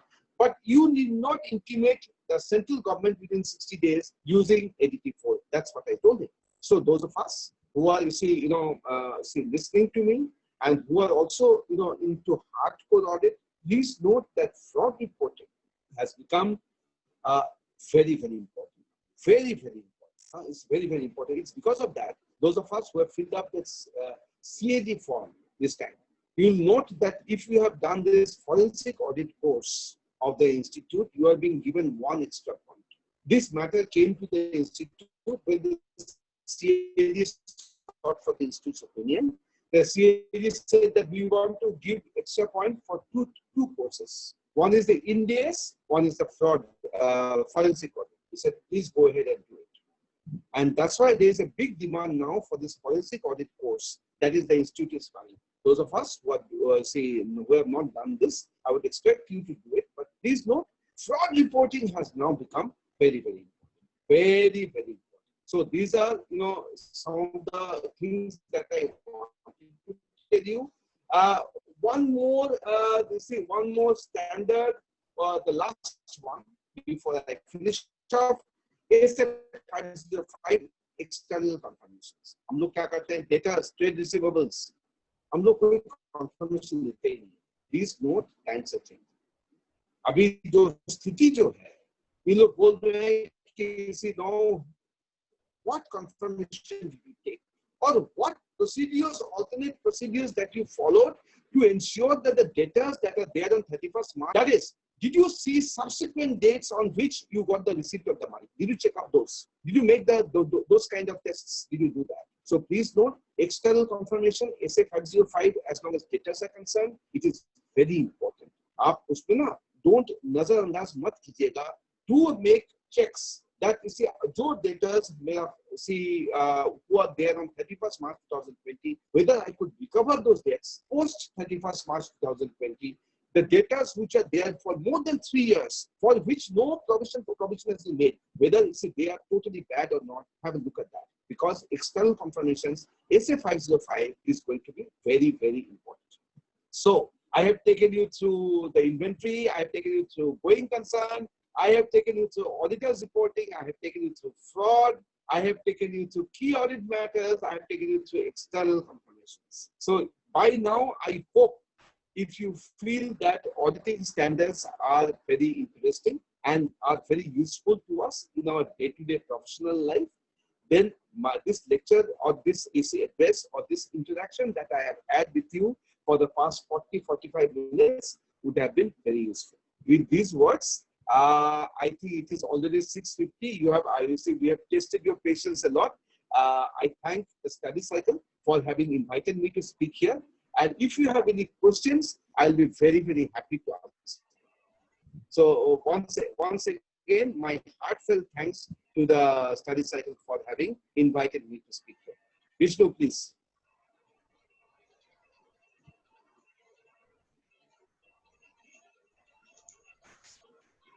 You have to unmute yourself. Ashok bhaiya, you are muted. Unmute करना पड़ेगा. Unmute कीजिए भैया. Thank you, Debasish da, Okay. for this nice and so simple language deliberation. It was really beneficial to we professionals who are very seniors also in the profession, but not aware of so many things. And Rahul, I think you can unmute everyone so that if there is any question in the audience, they may raise their hands and raise the query. They can actually raise their hand and then I can unmute them. सबको unmute कर देंगे भैया तो काफी noise हो जाएगा. If anyone has any query, please either type it out in the chat box or you can Raise your hands. or you can raise your hand and I can unmute you. I don't think they are having all a very Arun, conversation. Okay, all right. If you one more thing, we are really thankful to all the audience for coming in such a large number. But one information that as per regulation 32 of the ICI, that CP hour can be given only to the members of VIP. So only those who are the members of VIP association will get the CP hours. Otherwise, they will just get benefited from the deliberations from the learned speakers. yes, and Mayur has a question here. Hello. Go ahead, Mayur. Good evening, Bhaiya. good evening. Regarding the director Good, disqualification. I can see. Director's disqualification. Okay, all right. Yeah, this I director hear you. disqualification, which you told like in the management representation, if they are sending us and writing the director is not disqualified. So what happens is most of the time MCA does a director disqualification from retrospective effect. Like in August 2020, they have done it from 1st of October 2019. So if we have already signed the financials, so whether now and if the management representation company has given that the director are not disqualified, and as on the audit days, they were not even disqualified as per MCA website. So what is our liability post facto when if MCA disqualifies them from a back date? Say? Mayur, you have no liability because the date on which you signed it, that director was Yes. not disqualified. Something happened Absolutely. subsequently that is not. You see, it depends on what was the situation on the date of your signing. On the date of your signing, the director was not disqualified, so you have no liability. Let the MCA do whatever it feels like after the date of your signing, right? So there is no liability on your part. Sir, Good. Thank you. I can see the CA logo behind you. That is very nice. I would Thank like you. to put Thank it you, on Bhaiya. sir, subsequently. All sir. right. Very good. 1 Mitra minute, sir. Vishnu. 1 minute, Vishnu. Arunji has a question. Arunji, go ahead. I want to add here. I want to add here. Oh, acha, please go ahead. Yeah, bolo, Arunji bolo, just bolo, hold on. bolo. Yeah. Debasish sir, Yes, bolo na. हाँ sir, जैसे बताया कि ये disqualification backdate से होता है, तो जिस समय हम साइन कर रहे हैं उस समय हम एमसीए का मास्टर डाटा निकाल के अपने ऑडिट एविडेंस का तो रख लें, तो will not be suffice to put our point ahead. जरूर एमसीए का मास्टर डेटा तो दिखना चाहिए, बट इन दिस केस मयूर जो बोल रहा है जी सर। विष्णु की मास्टर डेटा में भी उसका डिस्क्वालिफिकेशन नहीं हुआ on the date of signing. हाँ, तो उसको हम रख लेंगे एविडेंस के हिसाब से। डेटा में भी डिस्क्वालिफिकेशन नहीं हुआ, हाँ उसका, बट मास्टर डेटा तो एक बार देख लेना चाहिए, बहुत इंपॉर्टेंट है, बिकॉज ये 164(2) का जो चक्कर है ना, बहुत भयंकर चक्कर है ये बहुत खतरनाक। एक बार मास्टर डेटा देख लेना चाहिए, तुम सही बात बोल रहे हो, मास्टर डेटा देख लेना चाहिए sir. Thank you sir. Arunji, please go and ask your question. I have unmuted you. Good evening, Debasish. Thank you for a wonderful presentation. Just a suggestion from me that since these 2 hours of CPE on the ethics and auditing standards is compulsory, can the institute consider that you upload recorded versions and the members can go online and complete the course at their own leisure? Otherwise, you and Ranjit ji will have to go around the country to different study circles and deliver this over and over again, the same thing. So that's just a suggestion. I will tell you the history behind this. Ashok ji आपको थोड़ा ये लगेगा, 2 चीज institute का members लोग जाता नहीं है सुनने के लिए। एक है आपका कोड ऑफ कंडक्ट, बोलता है कि हम लोग वो जो क्लास 10 में मोरल स्टडी क्लास किया था ना, वो ही हम लोग का बहुत कॉपी है, उसको हम लोग को कोई सीखता है नहीं, समझे? और बोलता है कि, और दूसरा चीज है, बोलता है कि अकाउंटिंग स्टैंडर्ड सीख लिया, ऑडिटिंग स्टैंडर्ड सीखने का कोई जरूरत नहीं है, समझे कि नहीं? ऑडिट हम लोग कितना सालों से कर रहे हैं, हम लोग को कोई सीखता है नहीं। उसका इंस्टीट्यूट ये जो किया है कि institute has made it compulsory that you should do it.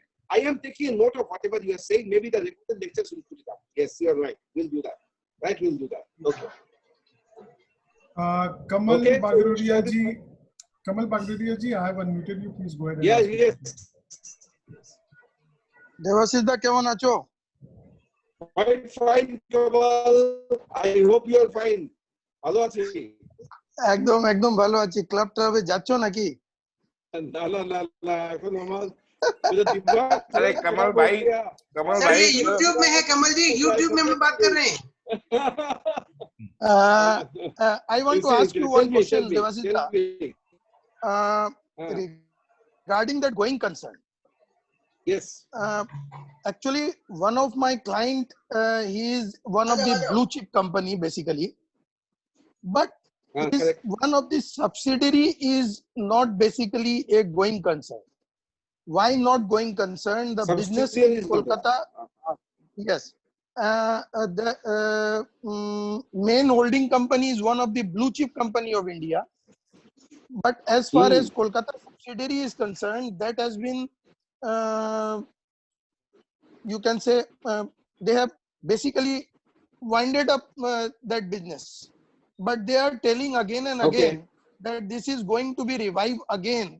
And means I am very much in a dilemma that whether I should report that as that the going concern is not, but they are not in a financial trouble. They are always very good. The holding company is, I am telling you repeatedly that it is one of the very big company of India.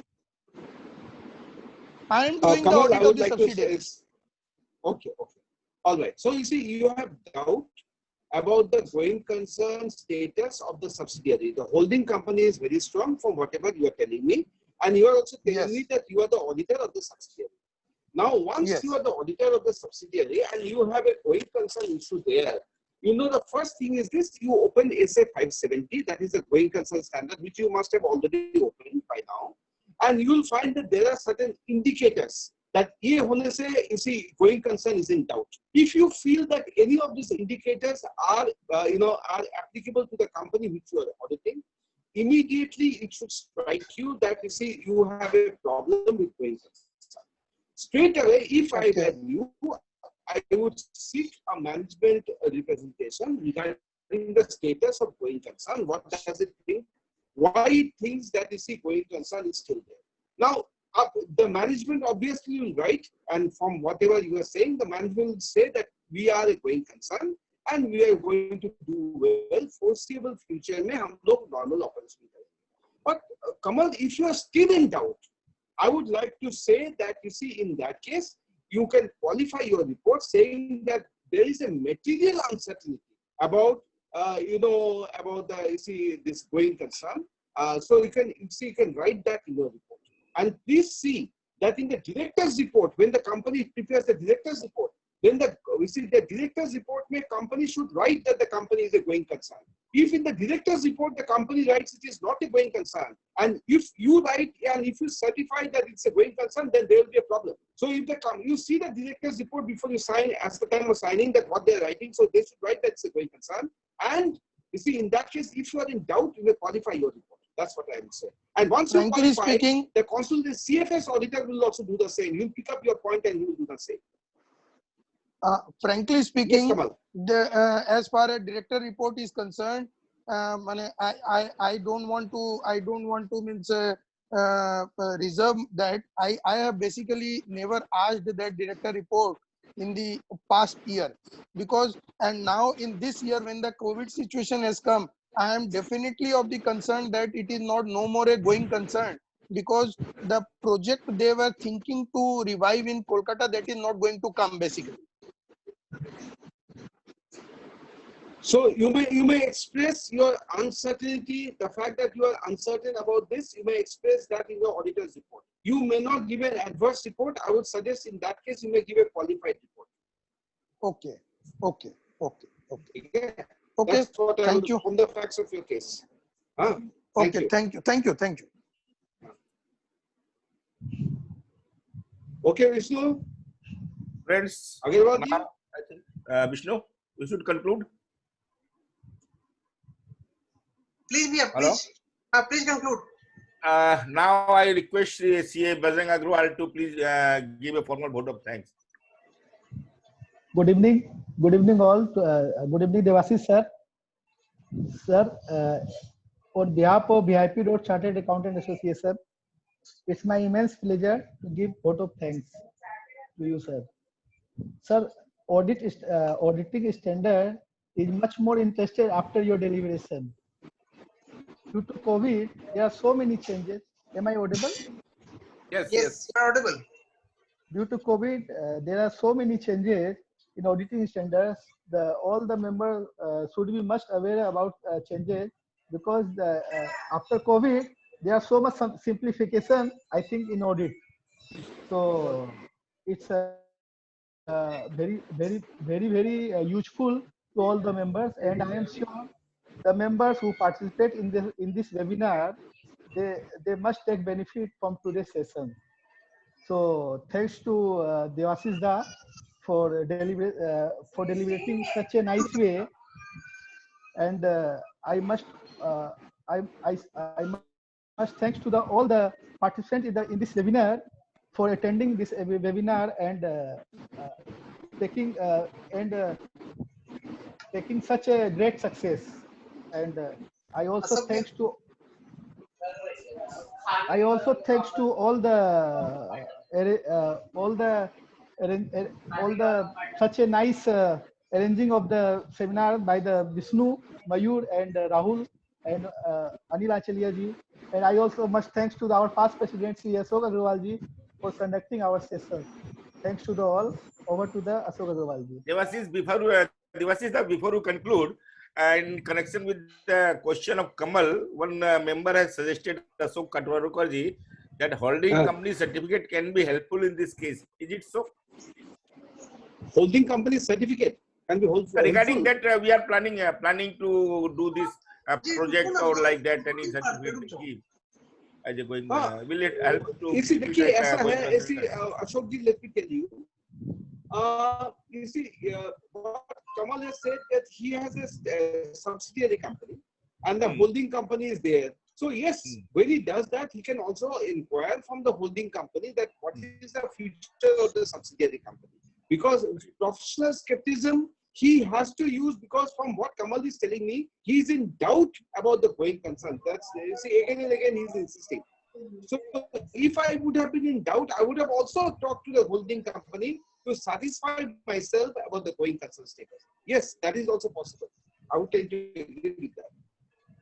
Thank you. Thank you. Okay, thank you very much.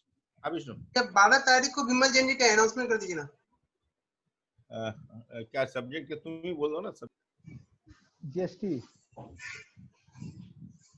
पे है.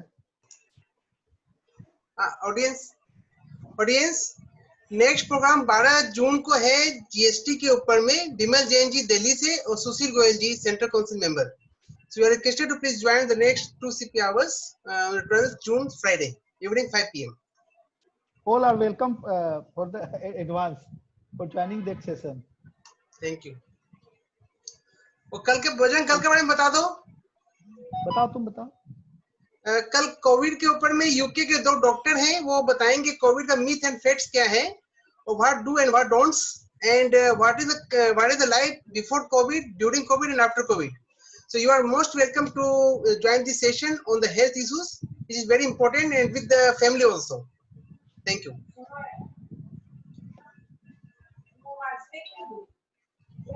Now we can conclude the session. Yeah. Okay. Thank you. Thank you Thank you all for everyone. attending the session. Thank you for joining. Thank you, Debasish da. Thank you, sir. Thank you, President sir. Thank you. Thank you, President sir. Thank you all.